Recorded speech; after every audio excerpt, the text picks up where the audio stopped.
महाराष्ट्राच्या राजकारणातला सर्वात मोठा पक्ष कुठला तर भाजप आणि महाराष्ट्रातले इतर आणखी महत्वाचे मोठे पक्ष कुठले तर दोन शिवसेना, दोन राष्ट्रवादी काँग्रेस, त्याचबरोबर महाराष्ट्र नवनिर्माण सेना, वंचित बहुजन आघाडी असं तुम्हाला वाटू शकतं, पण असं नाहीये. कारण काल 29 महानगरपालिकांचा जो निकाल लागला त्यामध्ये काही धक्कादायक वास्तव समोर आलेलं आहे. त्याच्याबद्दल तुम्हाला थोडक्यात माहिती सांगतो. या आपल्या महानगरपालिकांच्या निवडणुकीत महाराष्ट्रातला 6वा सर्वात मोठा पक्ष आहे AIMIM आणि या पक्षानंतर नंबर लागतो शरद पवारांच्या राष्ट्रवादीचा, त्याच्यानंतर नंबर लागतो मनसेचा आणि त्याच्यानंतर नंबर लागतो वंचित बहुजन आघाडीचा. म्हणजे त्यांच्यापेक्षा जास्त मोठे पक्ष जे आहेत असे फक्त 5 पक्ष महाराष्ट्रात राहिलेले आहेत. या महानगरपालिकेच्या निवडणुकीमध्ये एकूण 2869 नगरसेवक होते.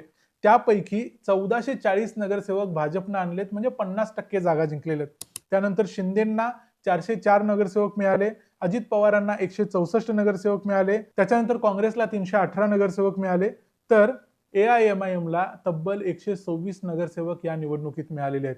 त्याच्यानंतर मग शरद पवार आणि इतर लोकांचा नंबर लागतो असं मी तुम्हाला सांगितलं. त्यामुळे AIMIM या पक्षानं महाराष्ट्रात आपला चांगला जम बसवलाय असं या 29 महानगरपालिकांच्या निवडणुकीच्या निकालातून लक्षात येते. मग हे AIMIMनं हे यश कसं मिळवलं, ओवेसीनी यासाठी काय केलं, ओवेसींच्या इमेजमध्ये काय फरक पडलाय, हे सगळं बघूया आजच्या या व्हिडिओमध्ये. मी आहे रणजित यादव आणि तुम्ही पाहताय द मराठी बाणा. या महानगरपालिकांच्या निकालामध्ये घवघवीत यश मिळाले ते भारतीय जनता पक्षाला मिळालं. आपण हे कालपासून सगळीकडे ऐकतोय. पण यातली एक आश्चर्यकारक निवडणूक झाली ती म्हणजे छत्रपती संभाजीनगरमध्ये. छत्रपती संभाजीनगर मधला सर्वात मोठा पक्ष तसं म्हटलं तर शिंदेची शिवसेना. पण महानगरपालिकेच्या निवडणुकीत काय लक्षात आलं ते बघा. भारतीय जनता पक्षाला 115 पैकी 58 नगरसेवक मिळाले, म्हणजे त्यांची तिथं स्पष्ट सत्ता आली. त्यानंतर दुसरा महत्वाचा पक्ष राहिला AIMIM, त्यांना तिथं 33 नगरसेवक मिळाले. म्हणजे छत्रपती संभाजीनगरच्या महानगरपालिकेतला विरोधी पक्ष हा AIMIM असणार आहे आणि तिथं शिंदेची शिवसेना फक्त 12 नगरसेवक घेऊन तिसऱ्या क्रमांकावर गेली. मग इथं भाजपनं शिंदेच्या शिवसेनेचा काटा काढलाच, पण त्याच वेळी या AIMIMनं देखील या सर्व पक्षांचा काटा काढला असं म्हणू शकतो, कारण बाकी कुठल्या पक्षांना काही सांगण्यासारखं यश मिळालं नाही. याशिवाय मालेगावमध्ये जर आपण गेलो तर तिथं देखील इस्लाम पार्टी हा सर्वात मोठा पक्ष आहे, त्यांना 35 नगरसेवक मिळाले. तर दुसरा महत्वाचा पक्ष आहे तो म्हणजे AIMIM, इथं त्यांना 21 जागा मिळाल्या. म्हणजे या ठिकाणी देखील चांगलं यश AIMIMला मिळालं. हे सोडलं तर महाराष्ट्रातल्या इतर महानगरपालिकांच्या मध्ये जसं नांदेडमध्ये 13, अमरावतीमध्ये 12, BMC मध्ये म्हणजे मुंबईमध्ये 8, सोलापूरमध्ये 8, धुळ्यामध्ये 10, नागपूरमध्ये 5 अशा वेगवेगळ्या ठिकाणी AIMIMला जबरदस्त यश मिळालं आणि एकूण महाराष्ट्रात 126 नगरसेवक या पक्षाचे निवडून आले. AIMIM पेक्षा महाराष्ट्रात उभाठाला म्हणजे शिवसेना उद्धव ठाकरे गटाला फक्त 30 नगरसेवक जास्त मिळालेले आहेत. मग MIM या पक्षाला असं यश का मिळतं याचं एक कारण बघितलं तर एका बाजूला आहे भारतीय जनता पक्ष हा हिंदुत्ववादी पक्ष, तर दुसऱ्या बाजूला MIM हा थोडी मुस्लिमांची बाजू घेणारा आणि मुस्लिमांच्या कट्टर भावनांना फुंकर घालणारा पक्ष म्हणून आपण त्यांना ओळखतो. त्यामुळे एक प्रकारे सर्व महानगरपालिकांमध्ये या मुस्लिम मतांचं आणि हिंदू मतांचं ध्रुवीकरण झालंय आणि या पोलरायझेशनमुळे MIMला चांगले यश मिळाले. काँग्रेस आतापर्यंत मुस्लिमांची तारणहार म्हणवली जात होती. काँग्रेस सोडून इतरही पक्ष मुस्लिमांचा कैवार घेत होते, पण इथं झालंय असं की काँग्रेसला अनेक अडचणी येतात.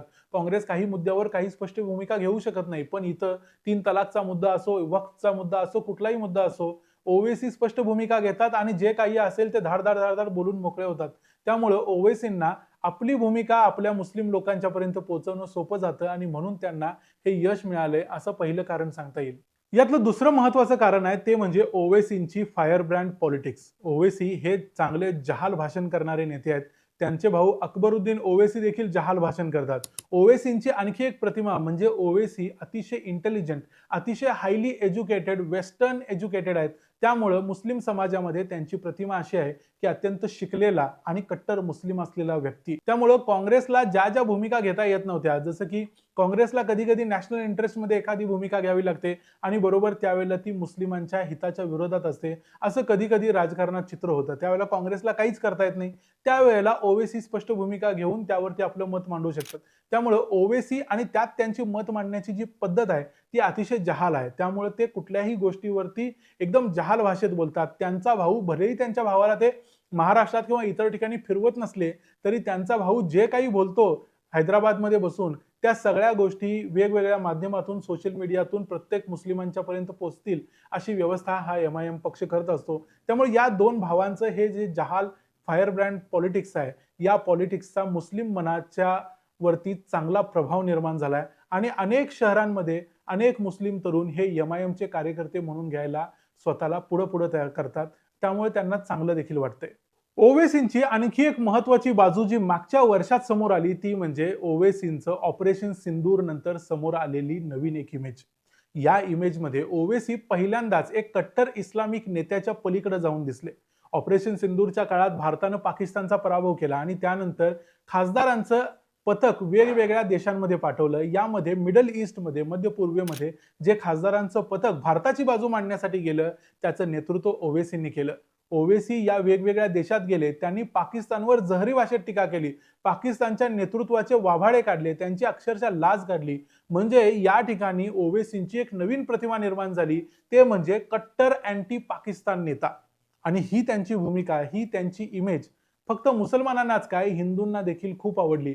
अनेकांनी त्याबद्दल त्यांचं कौतुक केलं. त्यांच्या या बाबतीत अमित शहांनी देखील कौतुक केलं. म्हणजे भारताच्या गृहमंत्र्याला देखील ओवेसींची ही भूमिका, ओवेसींची ही इमेज आवडलेली होती. त्यामुळे सगळ्यांच्याच बाबतीत ओवेसी आता ऍक्सेप्टेबल झाले. त्यामुळे ओवेसींना दलित आणि मुस्लिम हे गणित बनवणं सोपं झालं.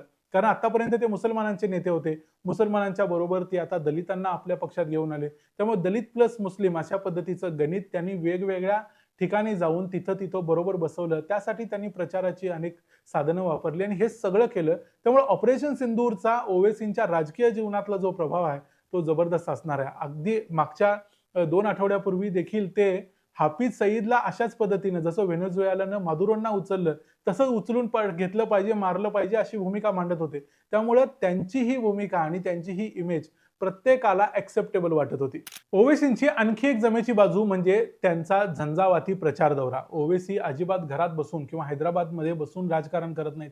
जेव्हा बिहारमध्ये निवडणुका होत्या मागच्या वर्षी तेव्हा ते भरपूर वेळ बिहारमध्ये ठिय्या मांडून होते. तिथं त्यांनी आपले आमदार निवडून आले. प्रशांत किशोरला आमदार निवडून आणता आले नाहीत, पण त्यांनी बरोबर आणले. तीच गोष्ट त्यांनी महाराष्ट्रातल्या या इलेक्शनमध्ये केली. महाराष्ट्रातल्या ज्या काही महानगरपालिकेमध्ये चांगली सायझेबल मुस्लिम पॉप्युलेशन असेल त्या ठिकाणी त्यांनी भरपूर प्रचार सभा घेतल्या. अगदी कोल्हापूरमध्ये, इचलकरंजीमध्ये देखील त्यांनी प्रचार सभा घेतल्या. नगरपालिकांच्या निवडणुका असो, महानगरपालिकांच्या निवडणुका असो, एकूण त्यांनी जवळजवळ 50 ते 60 सभा घेतल्या, वेगवेगळे इंटरव्ह्यू दिले, रोड शो केले. हे सगळं करताना महाराष्ट्रात सोलापूरमध्ये, मुंबईमध्ये, मालेगाव, संभाजीनगर, नांदेड, अमरावती ज्या ज्या ठिकाणी ते गेले त्या ठिकाणी त्यांना चांगले नंबर्स मिळाले, चांगले नगरसेवक मिळाले. हे तुम्ही या आकडेवारीवरून बघू शकता. त्यामुळं ओवेसी हे त्यांच्या प्रचारामध्ये एक अग्रेशन दाखवतात. ते बोलताना देखील अग्रेसिव्ह आहेत हे तुम्हाला माहिती आहे. त्यामुळे त्यांची भाषणं देखील मुस्लिम मुलांच्या, तरुणांच्या मोबाईलवरती सहजपणे पोहोचतात आणि त्यामुळं या सगळ्या गोष्टी एकत्र करून ओवेसींनी एक प्रचंड यश महाराष्ट्राच्या इलेक्शनमध्ये मिळवलेलं आहे. पण तरी देखील आता इथं प्रश्न माझा तुम्हाला आहे. ओवेसींचं राजकारण खरोखर सर्वांना ऍक्सेप्टेबल होईल, सर्वांना मान्य होईल असं आहे का?